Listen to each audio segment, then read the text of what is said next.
The Tudor History and Travel Show is a podcast that brings Tudor history to life by exploring Tudor places and artefacts in the flesh. You will be travelling through time with Sarah Morris, the Tudor Travel Guide, uncovering the stories behind some of the most amazing Tudor locations and objects in the UK. Because when you visit a Tudor building, it is only time and not space which separates you from the past. And now over to your host, Sarah Morris. Hello, it's Sarah, the Tudor Travel Guide here. Welcome to this month's episode of the Tudor History and Travel Show. This is just a note to say that if you are hearing this, then you are not currently part of my membership programme and will only be hearing the first part of each show. In order to access full episodes of the Tudor History and Travel Show, you will need to become a member of my membership site, The Ultimate Guide to Exploring Tudor England, via the link in the description associated with this podcast. Welcome, dear listeners, to this month's episode of the Tudor History and Travel Show. It's Sarah here, the Tudor Travel Guide. And in this episode, you join me on location in the fair county of Surrey to visit West Horsley Place. Now, this is a new place to me. I have not been here before, but as you will hear in the podcast, it is steeped in some magnificent Tudor history. And in particular, later this year, in July, there is a Tudor-themed event of magnificent proportions going on here to celebrate a very special royal visit. Well, more on that to come. But I do urge you, on this occasion, take a look at the show notes. The link, of course, as ever, is in the description associated with this podcast. You will find some notes, some important links, and also some images that will be illustrating some of the things that we'll be looking at and talking about with our guest experts and guides today. Now, if you do look at the show notes page, you will see that West Horsley Place is not your typical Tudor property. In fact, it has a distinctively Georgian façade. But that belies a very special Tudor history, as I say, associated with one of the great influential families of the Tudor age.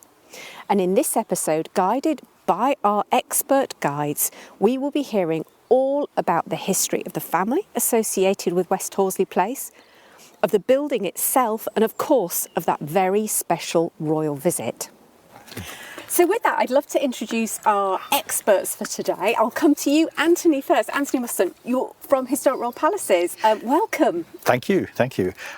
Yes, I'm Head of Research at Historic Royal Palaces, and I'm leading the project on Henry VIII on tour, which is really investigating Henry VIII's progresses, which is why we're here today at West Horsley Place. Because it's included as part of the project? It has emerged as somewhere that is part of the project, because I wasn't actually really aware of its existence beforehand or its significance, and so it's now become very much of interest to the project. Well, I'm glad it's not just me, because I hadn't heard really of West Horsley Place nor of its significance either. Well, thank you so much for taking time to join us today. And you're going to be talking mostly about the actual building and the use of the spaces, is that right?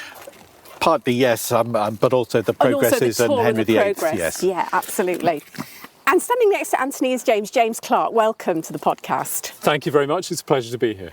Could you just introduce yourself and let our audience know who you are and what you do, and what's your association with West Horsley Place? Of course. I'm Professor of History at Exeter University. I'm a late medieval and Reformation era historian, and I've been contributing to this project on the history of the family that held this place in the middle years of Henry VIII's reign. That's the Courtenay family, whose main base is in the southwest of England, in Devon, and I've been investigating their archives over a number of years. Brilliant. Okay, great. And in fact, we're going to start with you because I think it's a great place to start to set some background and context to West Horsley Place, the family that own this. And in fact, one of my followers actually just said to me today, oh, I'm so delighted that the event that's going to be happening here is actually happening in Surrey because I thought they were all associated with Devon. So maybe you could just tell us, for those people who don't know, who are the Courtenays and why were they so powerful and influential at court, and how come they were associated with this place here?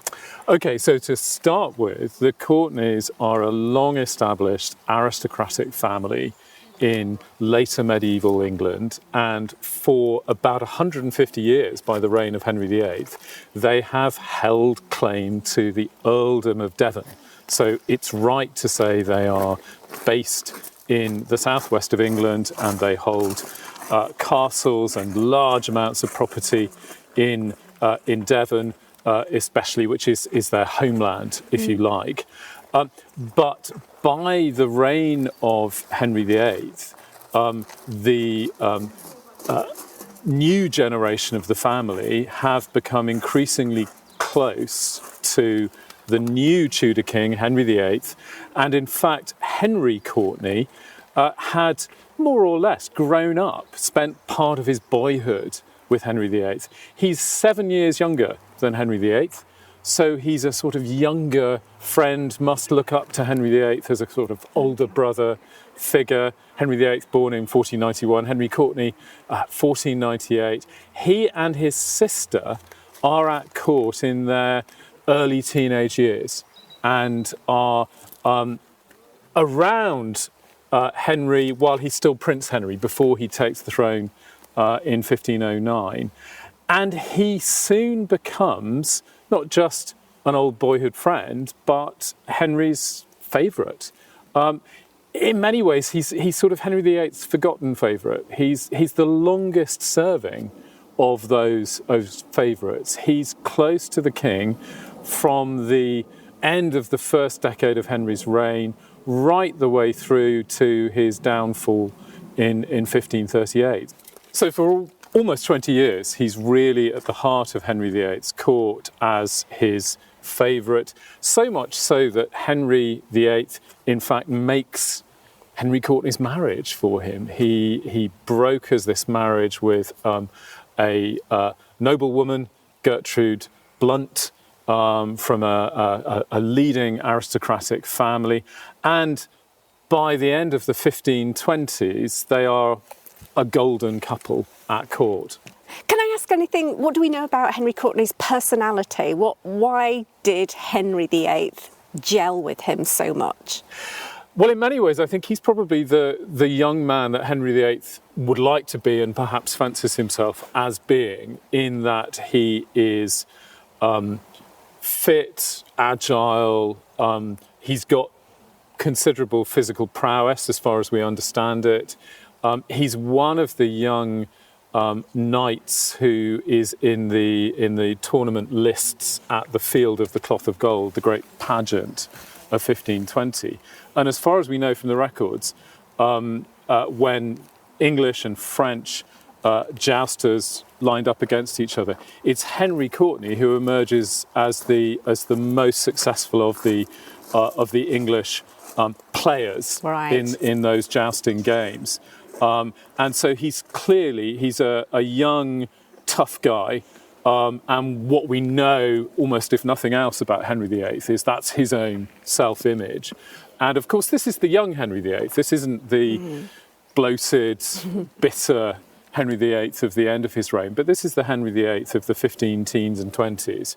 And so in a sense, yeah, I think Henry Courtenay is a kind of alter ego of Henry VIII.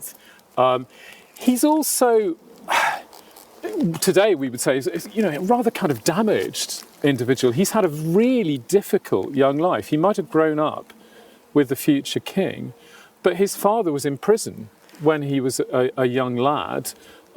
His father, heir to the earldom of Devon, but falls foul of Henry VIII's father, Henry VII, is suspected of plotting against the Tudor succession to the throne, and he's thrown into the Tower of London in 1504 when Henry Courtenay's just a 6-year-old boy. he is growing up then under the shadow of shame, of not knowing whether his father will emerge from prison. In fact, it's Henry VIII himself, perhaps as an expression of his affection for Henry Courtenay, that lets his father out of prison when he comes to the throne. So Henry Courtenay, I think he's physically strong and impressive, but he's also clearly got a drive. He's got a lot to prove, having had that strange start in life at the heart of royalty, but at the same time carrying this sort of burden of shame also. So when did he come into his patrimony? When did his father die? Well, his father dies in 1511, so just 2 years into the new reign of Henry VIII. And quickly, Henry VIII again, seeing his young boyhood friend right, he does confirm titles and lands. And behind him, Henry has a very powerful woman in the shape of his mother. His mother, this is one of the most remarkable of all Tudor women, in Catherine Courtenay, as she was by marriage, but she's the daughter of King Edward IV. Right. She is the, as she describes herself in her will when she dies in 1527, she is the daughter, the sister and the aunt of kings. It's the first line of her will. It's just remarkable survivor, political survivor. And I'm sure she is the power behind young Henry Courtenay. He recovers his titles, and then she is sort of powering him to the centre of this new court life of the young King Henry VIII in the 15 teens. And she lives long enough to see him established. Henry is so affectionate towards young Henry Courtenay. He doesn't just make him Earl. By the 1520s, he's raised him just a notch above Earl to be Marquess. And so he becomes not just Earl of Devon, he's Marquess of Exeter. So he really is now a sort of Prince of the West Country.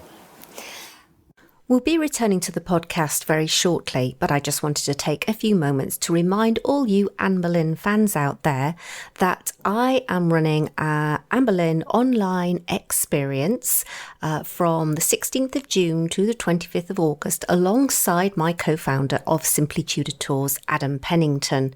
We have a host of speakers who will be delivering lectures and giving live Q&A sessions throughout the course of this time. And if you're interested in booking your place, then please check out the link in the description associated with this podcast, where you can find out much more information about the event. Okay, let's go back to West Horsley Place. I love this description of Catherine Courtenay, and also you used a phrase earlier on that perhaps Henry Courtenay is one of the forgotten favourites of Henry VIII. As you were talking about Catherine Courtenay, obviously I'm thinking about Margaret Beaufort as being another powerful woman, but I wouldn't think that many people would automatically then think about Catherine Courtenay. Why has she sort of disappeared? Why are the Courtenays perhaps not so well known as some of the other Tudor figures, do you think?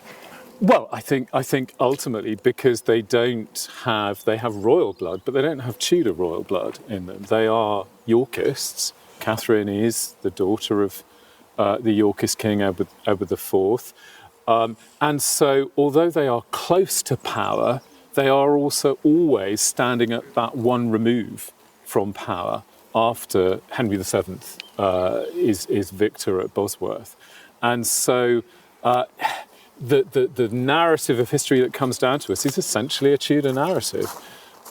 So they are necessarily left standing in the wings. But I think it's unfair. As a historian, I have to say I haven't got a lot of patience with Lady Margaret Beaufort, because yes, she's a great endurer of life and husbands and so on, but she was also priggish and puritanical, this woman who was conspicuous in her piety in a really kind of frustratingly irritating way, I think. Whereas Catherine Courtenay isn't like that. She manages her estates herself. In fact, she holds on to a lot of the Devon property quite late on, doesn't give it to her son until quite late. So she's very independent, very autonomous. She's much more political. I think for a 21st century audience, she's a more interesting woman than this sort of rather self-consciously devout Margaret Beaufort. Well, this is a slight sidestep. For those, if you've caught some people out there and you've caught me, I want to know more about her now. Where would we get the best information on Catherine Courtenay? I think that's very difficult. With no intended offence to anyone, I don't think there's been a good biographical study.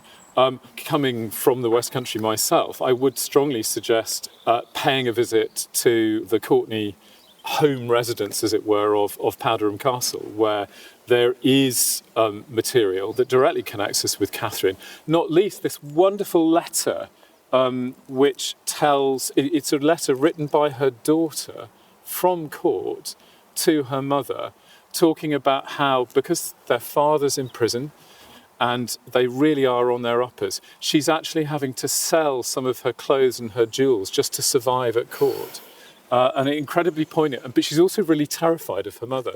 And it's this sort of teenage daughter, terrified of this rather formidable woman, Catherine Courtenay. So connect to the Courtenay heritage, really, in southwest England. Powderham Castle, which is near Exeter, Tiverton Castle also, which was the original base of the Courtenay family way back in the Middle Ages. Right, interesting. Well, actually, you anticipated my next question, which was about their estates and their properties, which starts to connect us with West Horsley Place here. Obviously, you've mentioned their power base in Devon.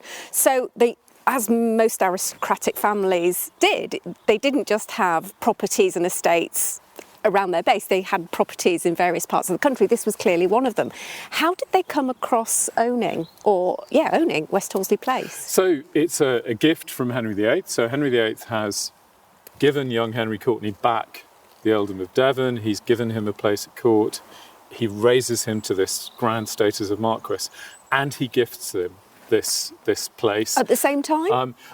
Progressively, over the course of the early 1520s, and of course he makes his marriage for him.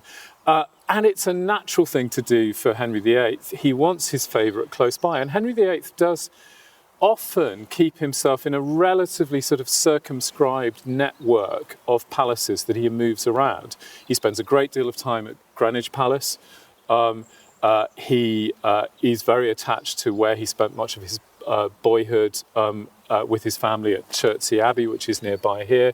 So this, which is a royal possession at the time, West Horsley Place, is a natural gift to give your West Country favourite, who otherwise is having to go all the way back down to these old medieval castles in Devon. So it's much, much closer to the circuit that the court is making in and around the capital. This is going to be a really obvious question, and you've half answered it, but I just want to be really explicit. Some people would say, why would you give away any nice property if you owned it? What was in it for Henry when he gave away properties to noblemen? Well, it's part of maintaining that network of strongly supporting members of the aristocracy. Henry VIII knows only too well, and I think a degree of paranoia never quite leaves him. He knows only too well that the Tudors' hold on power is relatively tenuous. And so you build and broker alliances with the long-standing aristocratic families in the country. And you do that through transactions of one kind or another. You confirm titles that they've always claimed, or you give them new ones, you give them property. So what's in it for him is his continuance as king, ultimately.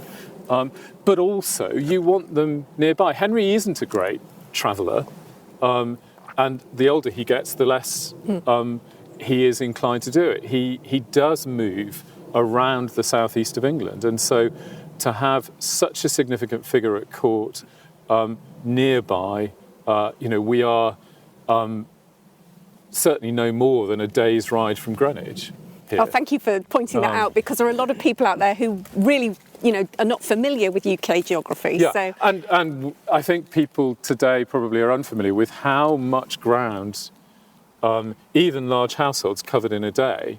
So a distance of anything between 30 and 40 miles, they would not bulk at, even if on horseback and carriages and so on. So this is a convenient, it's probably about as far west as you would want to go if you were starting the day in Greenwich. So it keeps them nearby. It is also a very attractive property that Henry wants to keep under close eye. We don't know the full extent of the estate in the early 16th century, but we know that the hunting grounds here, or the hunting park here, was excellent. And Henry VIII is renowned, the letters in the 15 teens and 20s tell us, he's renowned for his love of deer hunting and his love of red deer at table as well, of venison. And he is going to come here for hunting because, again, this is the youngish Henry VIII. In the mid-1520s, Henry VIII is still only in his early 30s, and he is very, very keen on his hunting, as are the Courtenays when they come here. We know both Henry Courtenay, his wife Gertrude, and their little son Edward as well. They kit themselves out in hunting gear and spend many, many days here hunting.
We're going to continue the story of the Courtenays, and particularly Henry, and what happens to him. Doesn't end well. There's a spoiler for you folks. James is going to tell us all about that. But since we're talking about Henry moving around, I think this is a great time to move on and bring Anthony into the conversation. Because, as I mentioned in my introduction, there was a very special visit here in 1533. Perhaps you can tell us a little bit about that. Well, Henry visits here in the end of July 1533. We've previously had his marriage confirmed with Anne Boleyn and her coronation then on the 1st of June. And that then kind of paves the way for him to kind of parade her, if you like, to the populace. And, you know, that's one of the things that this sort of progress that he embarks on. It's not an extensive progress. It may have been sort of cut shorter than he would have initially intended. And that's partly because Anne herself is heavily pregnant and he doesn't want to kind of risk the possibility that his son and heir will be damaged from her riding. So, I mean, it's going to be a glorious time, isn't it? It's a month on from Anne being crowned, all their dreams and wishes, 6 years of waiting. It's all finally come to fruition. And now we're going to have a lovely mini progress, I suppose, around the home counties. And they come here to West Horsley Place. How do we know they came here? How do you find out information like that? Well, normally the household accounts, the wardrobe accounts, provide some detail as to where they went and the expenditure that occurs daily. Unfortunately, for those particular years, there isn't a detailed account, and so we have to rely on partially any kind of grants or warrants that are issued with his signet, which then shows that it's been done by him at a particular place, or letters that then are either dated from there, or we can work out where he actually was because of the time and place, and or who he's speaking to at the time or visiting, and we're not exactly told that he visits West Horsley on a particular day, but we do know that he visited sort of from Guildford, and there are a number of his courtiers who had houses around here, and obviously one of them was the Marquis of Exeter, and because we have this menu which specifically says that he was here on the 29th of July for a dinner at West Horsley with the Marquis of Exeter. It's very handy. It does then kind of, I sort of narrowed it down to being for 1533 because there is actually no year date there. But we're told in a letter from one of his courtiers, Sir John Russell, that Henry VIII was never merrier than when he was here, and he'd had some wonderful hunting, killed a stag, and I think that kind of sets it to being here. And there are a number of other sort of side references to it being West Horsley as the place that he visits. Fantastic. And we're going to go inside in a minute and stand in what was part of the Great Hall, and I know James is going to talk to us a little bit about what they ate, because we have, as you say, we have the menu. Amazing. But before we do that, I want to talk to you about a couple of things. First of all, the progresses in general. We're talking specifically on one level about the 1533 progress, but I think it's great to talk about progresses in general, because I get a lot of questions from people. Particularly why did they go on progress? So I'd love us to talk about that, and also just maybe think a little bit about how a house like this would prepare for that visit. How did they know the king was coming? What kind of preparations did they make? So let's go to the first question, which is, how did a house like this know the king was coming? Generally, there would be an announcement, perhaps 2 months in advance, that the king was preparing to journey into the provinces. His advisors, probably with his own sort of input, would draw up what's called jests, and these would then be sort of proclaimed. So they would establish a journey, a route, how long it would take them, or how many miles they would be doing per day, and where they would be staying. So that then the royal harbingers, could go out, and the clerk of the market and people like that to get provisions and make people aware that the king was coming. And we know from correspondence and the chronicles that people did know that he was coming and made preparations, and on the grapevine it went out that the king's coming, we need to make sure we've got accommodation. And that's a good point. May I interrupt? Because obviously a house like this would have accommodated a certain number of people, but would the whole court be here of, what could be 1,000 people in the whole court? Surely not. What kind of numbers would come to a place like this, and how would have they typically been accommodated? The progress normally involved perhaps half the royal household. It wasn't ever the full amount. And we know from the 1526 Eltham ordinances that there are a number of sort of stipulations as to how many people should come, and what coordination there would be between the different departments in the household. And the interesting thing is that it varied from progress to progress as to how many people actually were part of his entourage. Probably for this, it was actually would be a slimmed down version. mainly because he didn't want sort of too many people involved, and also it then hampers him in terms of being able to move around. So we don't know precisely how many people, as I said, because we haven't got the household account, so we can't tell in terms of the precise number of people that were catered for, or whose stabling there was. But it could be 500 for a normal progress. For some of the big progresses to York, for instance, that may be a couple of thousand, possibly even more. Going over to Calais again, that was at least 2,000. So that really is quite a long train.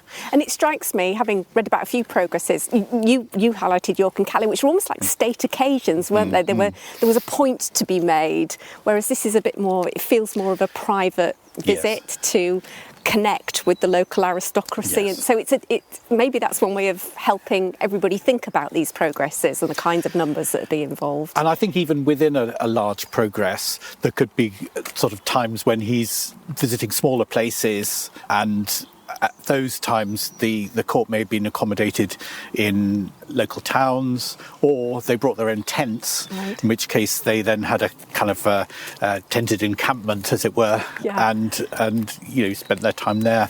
But the king would normally stay in the best apartments in the place that he was visiting. Although we do have one place, Acton Court, where we know that a wing was specially made in 1535 for his visit, and that was that's probably pushing the boat out, yes, isn't it? It probably set the owner back significantly. But anyway, speaking of setting the owner back, I remember reading about, I think it was the 1535 progress, when he went to Basing House. I think it was Marquis of Winchester. I think there used to be a diary. I don't know whether you've ever come across this, because I read it once, and when you read something and then you can never find it again, and it frustrates you like crazy. But I think there was William Paulette's diary. He'd made a note in the corner saying, this has cost me like a huge amount of money over just a few days. So the question of money, kind of what kind of cost would be involved in housing a progress over a couple of days? That's very difficult to Is tell, it really? because we don't have those kind of figures. There are some kind of global figures for the whole year's worth of provisions that we have for the 1520s, which, off the top of my head, I think are in the region of would be now of about 2 to 5 million or something. I mean, it's something that ridiculous. Kind of scale. Yes. Yeah. But that's useful just to know. We're not talking about a few hundred or a few thousand. No, we are talking about a huge amount of money. But Henry VIII wasn't like Elizabeth, kind of sponging off the aristocracy in the same kind of way. Yeah. He did kind of. They were supposed to get receipts, and he did sort of pay his own way to a certain extent. Right. Although we do know also that when he came, there was a lot of kind of bring your own stuff. So people would provide some venison or chickens, whatever it is that they would from their local estate. So they'd be bringing in things. So it was not that it was like a horde of locusts coming there. I mean, they couldn't stay too long, because they would have kind of eaten and drunk the place dry. So that's why they obviously did move on after a while. And you mentioned the clerk of the market. There'll be a lot of people who go, what's that, and what do they do? But I think it touches on the point that you were making there. About provisions. Yes, they kind of fixed a price that was the kind of king's price for provisions, and normally it was a little bit below what the normal asking price was, so that the king would make sure that he'd got a good deal on that. But that's obviously one of the interesting things about the accounts, and particularly the household accounts, is actually being able to see what is provided for and how much they had to pay. Some of the sort of town council, borough councils that have detailed records on these things actually show how much was spent for certain things. Right. But the interesting thing also, going back to the Courtneys, is from the Courtney household accounts, we know that Henry and Gertrude and their young son joined in on certain progresses, because we have from the Courtney accounts details of where they went, and their stabling arrangements and what they brought in and what they had for supper, and it's very interesting to have that kind of parallel then of someone who is actually on the King's progress and joining in on the way. Oh, interesting. We're going to go inside in a minute, but I think we should talk about the exterior of the house before we go in. I mentioned in my intro that if you were visiting here, you wouldn't immediately say it's a Tudor house at all, largely because it's been refaced. So I would love you to maybe describe what we do see, and then maybe try and give us a hint about what we would have seen if we were here in 1533. Well, at the moment we see a very sort of 18th century type house with perhaps, I don't know, it looks actually kind of vaguely Dutch in some ways. Those of you who may be familiar with the television programme Ghosts will know the exterior quite well, but it's very much brick-faced, and you wouldn't know that this was remotely a Tudor house. But this is really a kind of stuck-on façade, and that beneath there is or would have been half timber-framed house with various wings extending that no longer do, and this. Where we're standing now in front would have been actually part of the first courtyard. There may have been a gatehouse here in traditional sort of Tudor fashion. There may have, at one stage, there was a moat. We don't know whether that was still in existence when Henry was here, but certainly it would have been imposing.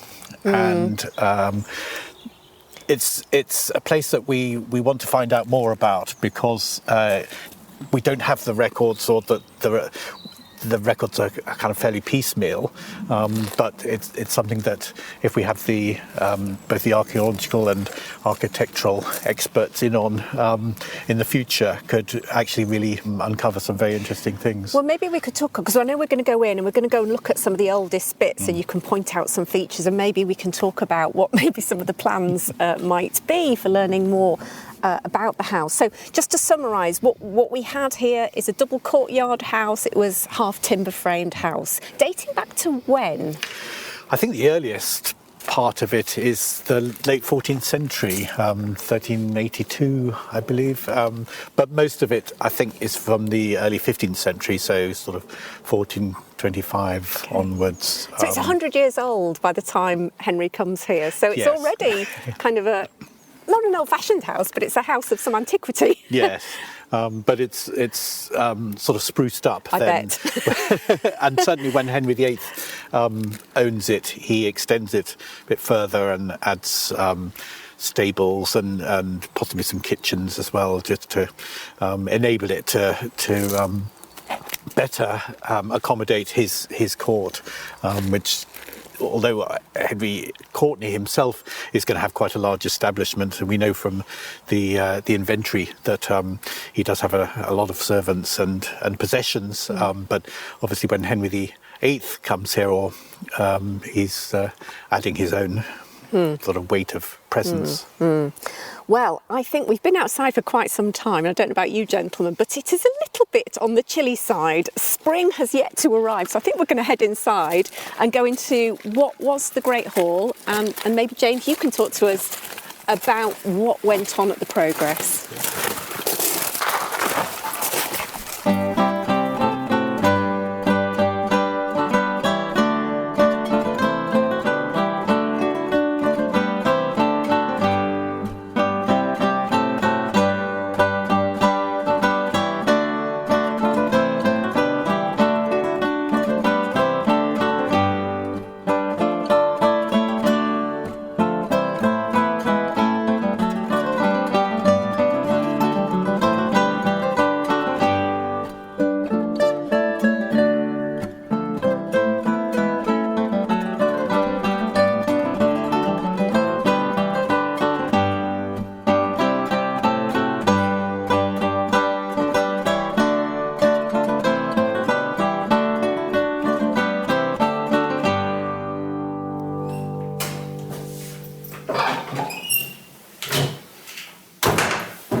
folks, you can probably hear by the tone of my voice that we are now indoors, and very pleased for it. We can all defrost here. But I want to bring in another of our experts today, actually, Clare. Hello, Clare. Clare Hello, Clinton. hello. You're the heritage manager here. That's right. We're a small team, so we've got sort of multiple caps, but yes, the heritage manager, amongst other things. Yes, OK. And hopefully you'll be talking to us shortly about the event that's going to be happening here, a really significant Tudor-themed event at the end of July. Yeah. But I wanted to just pick your brains about exactly where we are in the house, just to kind of help us orientate ourselves. Can you describe where we are and kind of which bits wings go off where and how they would have been used? Absolutely. So as you've been hearing from Anthony, the house has got bigger and smaller over time, but it is still the same building that we're standing in. So we're in the central section of the house, which is the hall. It's called the Stone Hall. And we've got a large flagstoned chamber on the ground floor and another chamber above it. And this hall was rebuilt in 2 floors around 1500. But it still retains its medieval hall house layout, which you'll find across the country. So a central sort of great hall in the middle, a private family wing or a solo wing at one end, which in our case is the west end. So that's normally the sort of finest wing of the house. And then at the other end, so it's a sort of status, it goes up and down in prestige, but at the other end of the house are the servants' wings and the kitchen. So the grander you are, the further sort of west you go in this house, exactly. But although this is still the same building, it's developed organically from the 15th century. So it's now a cross-section of different architectural, different decorative styles. And for us, it's a real challenge as a heritage organisation because we know we have this amazing, untold sort of Tudor story, Tudor history, medieval fabric in the building. But it's almost impossible for us to share that with visitors because the house has now got a lot of decorative styles from later periods. So we can see standing in this hall that it's very classical. There's a classical decorative scheme in here. So for people at home, that means we've got columns, we've got pediments, we've got cornicing. Everything's very symmetrical and very even. Plasterwork, white, plain white, a sash windows. So it completely disguises the fact that behind all of that is a great big socking sort of medieval timber frame and being held together with straw and mud. And, it's incredibly fragile.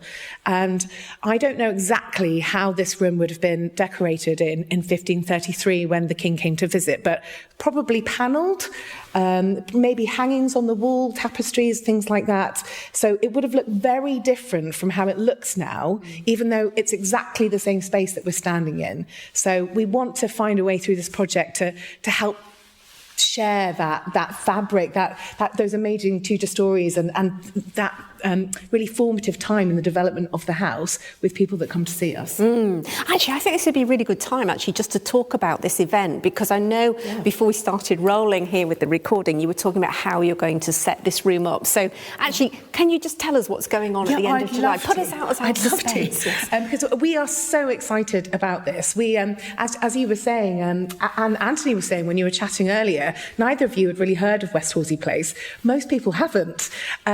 So this is a huge opportunity for us. We're an independent heritage charity, and we were set up very recently. The estate actually has a history that's at least 1,000 years. We sort of know who was living here from the Saxon period onwards, although we know almost nothing about what buildings were here before the medieval ones that we've been talking about. But it's been in totally private hands all of that time, just until the recent couple of years. We're now open to the public. We need to save it. It's on the at-risk register. It's grade 1 listed.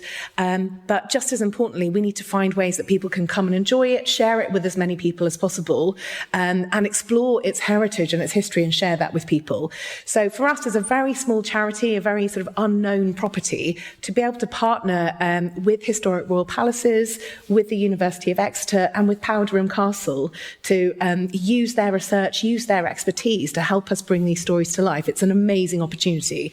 So all of that that research work and partnership is going to collaborate this summer in a project called Hosting Henry VIII, which is a three-pronged project. There's going to be some elements taking part and events happening in Exeter in the middle of June, and then another few days at Powderham Castle itself. And then the project will finish here at West Horsley Place, or probably we should start calling it the King's Manor of Horsley, because that's what's on the inventory, in the final week of July. So from the 27th of July to the 1st of August, actually over the date that we know he was here in 1533, which was the 29th of July. And we're going to take all of that research, all of that expertise. We've been talking to craftspeople, artisans, artists, academics, food historians, and the aim is to turn the academic information and the research into something that's really innovative, really immersive, really fun, really accessible, a different way for people to come and learn about history rather than sort of being taken on a tour or reading a board. What we're going to do is actually transform this space so it looks something closer to what it might have looked like in 1533. And thanks to Anthony and thanks to James and the research that they've done, costumes have been commissioned that are authentic replicas of what we know the Courtneys might have been wearing when they were hunting. So the little lord's outfit, we've got we're having a replica made of Gertrude's bow and arrows, because I, for one, was amazed that women were out hunting and shooting things and that children were too. So we really want to sort of tell those stories. We've also commissioned a food historian to create some recipes based on the menu that we know was served. Sadly, we're not allowed to serve people gannet or sparrow, or I can't remember what else is on there, but, some things that we might balk at slightly these days. But there is a lot of it that actually is surprisingly familiar and surprisingly accessible. So we're going to have a little sort of film about what they would have eaten and why and what would have gone into the preparation, and some recipes available that people can make at home, but also some little actual morsels from the menu that you can try when you're in the space. And we will also have some costumed interpreters who, purely based on the research and the information coming out from the inventories, from the archive, will be playing Henry VIII, Henry Courtney, Gertrude Courtney, and visitors will be able to talk to them, and they'll be able to sit at the table with them, try some food. There'll be music that's authentic to what the visit would have been like. There'll be costume, jewellery, and bows and arrows. And so it's going to be... You've got jousting as well. Yes, so it's a 6-day event, but the first 2 days of the festival, thank you for that, are actually a sort of a big family festival. So we'll have this immersive, authentic experience inside the house, and outside the house, we're going to have a display of Tudor falconry, because we know for the Courtneys, hunting was a big reason for being here, and one of the reasons the king would have come here. And we're also, and this might be a little bit naughty, but we are going to have some jousting, because we do know that Henry Courtney was sort of top of the list at the Field of the Cloth of Gold. They probably wouldn't have been doing any jousting when they visited, so it's a little bit naughty on that front, but it is absolutely relevant to the Courtney story, and of course to the life of a courtier at the court of Henry VIII. So there'll be all of that happening outside, and lots of wonderful living history groups, so barber surgeons and commoners roaming around and people in costume, and they've all had the research shared with them that James and Anthony have been creating, so they know that we're telling the story of the rise and the fall of the Courtneys, and they'll be telling people why Henry VIII is coming to visit them for the weekend, and what's going to happen to them after he leaves, which is slightly less of a happy story. Yes, but then for the remainder of the week, from Monday to Thursday, we're going to be focused on this immersive experience in the house, and visitors who come during the week will actually be able to book a slot to sort of sit down with Henry VIII and maybe with Gertrude Courtney, sit down at the table, chat to them. They'll be chatting to you about hosting the king, eating the food, their lifestyle, and what life would have been like at West Horsley Place. And we're also, again, all based on this research coming out of the project, we've invited some academics like Anthony's coming back to give a talk on Henry VIII, his progresses and his kind of role at Henry VIII, but also we're having a talk on Tudor costume. Brigitte Webster, who's a food historian, is doing a special talk on Tudor food and the banquet. We're having a concert by Ensemble Pro Victoria, who are an amazing early music group. And just for a bit of fun, we're having a theatre show called The Secret Diary of Henry VIII, which I think is going to be a bit more tongue-in-cheek and a bit less kind of academic. So there'll be events and talks and things all through the week that people can come and try, dip their toe into, and find a way that suits them to explore this amazing period in our history. Wow, I mean, that sounds literally phenomenal. I could take up residence for the week. It all sounds amazing. Please do. Well, yeah, and I know folks. Actually, while we're here, where can people find out and book tickets if they want to? Thank you for reminding me to say that. So if you could go to our website, everything's on our website, which is www.westhorsleyplace.org. And the event is called Hosting Henry VIII. And there's all sorts of different things going on through the week that if you're interested, you'd be so welcome to come and join with us. God, it sounds phenomenal. Well done, Claire. So on that note, I'm going to turn my attention back to James because we are talking about what actually went on in this house now. Can you tell us a little bit about, Claire's kind of introduced what would be going on in here, but can you tell us a little bit more detail about what we know of the actual visit? So we know the focal point of the visit is a feast. And we have, as we've already mentioned, the menu that we think is for this feast on the 29th of July, 1533. A rich array of foodstuff, including heron, which, yes, we won't be serving in the summer. Also, some more familiar games such as partridge. And then, which do sound quite enticing, venison pasties. So Horsley is known as a great hunting park, and so we must imagine the venison comes from the park and baked in pasties. There's plenty of salad leaves, which might seem surprising to some of us, including different kinds of herbs that make up the salad, and herbs are quite unusual today, like purslane. So things that would have grown much more widely in the 16th century. And then some pretty attractive sounding puddings, spiced apple, dishes of clotted cream, which I think we have to assume is a bit of a gesture towards the West Country origins of the Courtenay family. Clotted cream, a delicacy of Devon then as it is now, and pistachio nuts, something slightly exotic as well. So a rich banquet is the main event. But over the time that those courtiers who come here with the king are here, also they're here for what they can do outside. That is to enjoy the parkland for hunting.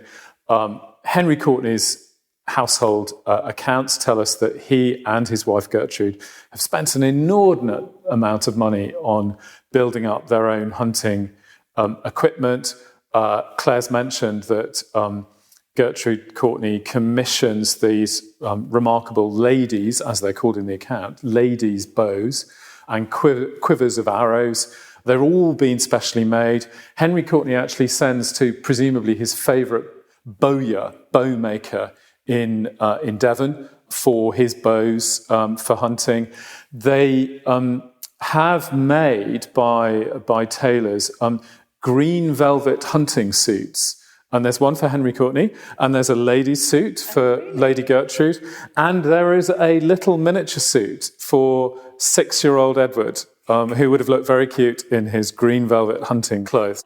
One of the questions I've still, after years of trying to find the answer to this, and I don't know whether you'll know, is what did ladies actually wear to hunt? Because obviously we had French gowns that were in vogue in the 1530s, and I've worn a few French gowns, and I cannot imagine myself, because apart from anything else, your sleeve gets in the way of drawing the bow.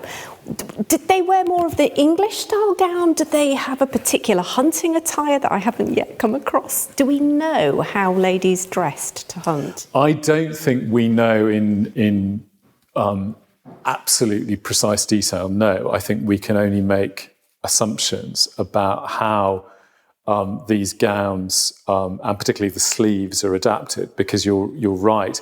In fact, we've been speaking with the 21st century bowyer who is taking on the commission to make a replica of Lady Gertrude's bow, and we don't even know the full details of what an early 16th century lady's hunting bow would have looked like, or what its proportions were. But this is a very physically engaged activity, and it's not just for show. The women are involved in the hunt, so we have to assume that she's got the space to draw back the bow. It is recorded that women do sometimes score a kill, just like the men do. So they can't be, as you say, they can't be dressed as they would have been for presentation at court. Yeah. Having said that, velvet is a very costly fabric. A full suit of green velvet is going to have set them back a good deal.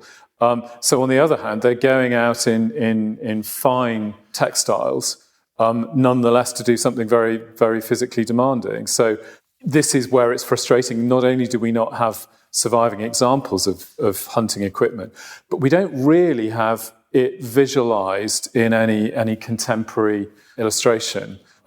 You only tend to have in tapestries and so on rather sort of stylized, fanciful depictions. So this is one of the areas. We've got lots of descriptions in the accounts of hunting equipment being bought, some in London. The clothes tend to come from London.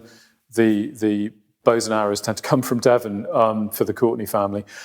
This is where we want the research to go next, really, to see whether we can actually add to an understanding of what effectively a country house hunting party would have been. And I think that's how we have to understand this. This is a country house hunting party, but where on one day, most of the day would have been taken up with an incredible banquet. And it's not just the eating, there's music. We know in the Great Hall, they have 4 keyboard instruments to provide musical accompaniment. 2 virginals and 2 regals, which are sort of miniature organs, like the kind of bellows organ you'd find in a Methodist chapel, that sort of little mini organ.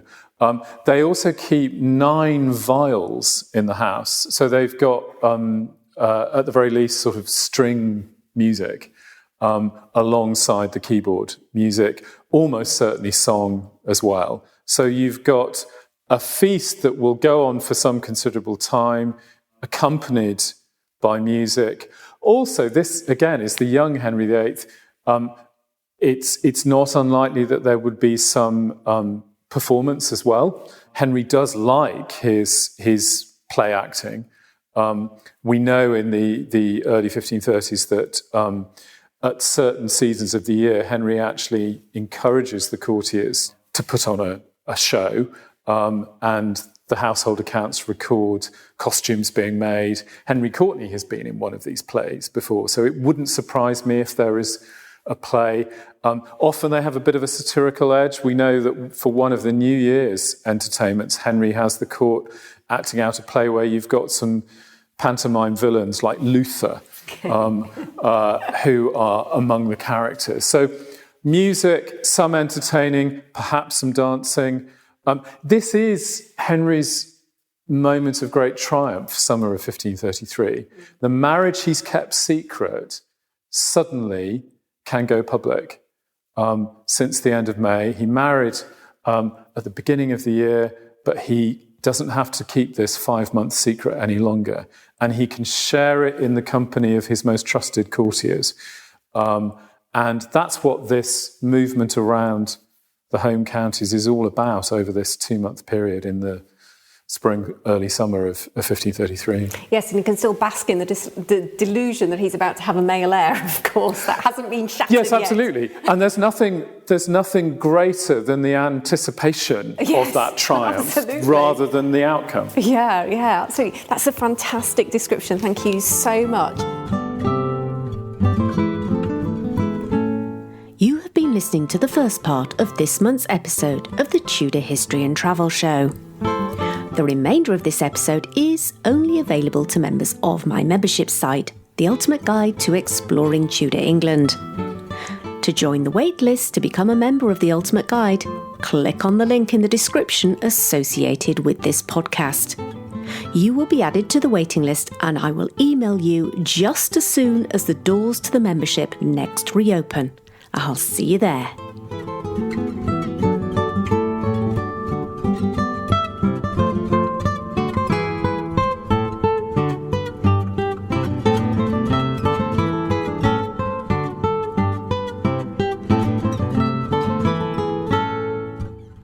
Thank you for tuning in to today's episode of the Tudor History and Travel Show. If you've loved the show, please take a moment to subscribe, like and rate this podcast so that we can spread the Tudor love. Until next time, my friends, all that remains for me to say is happy time travelling.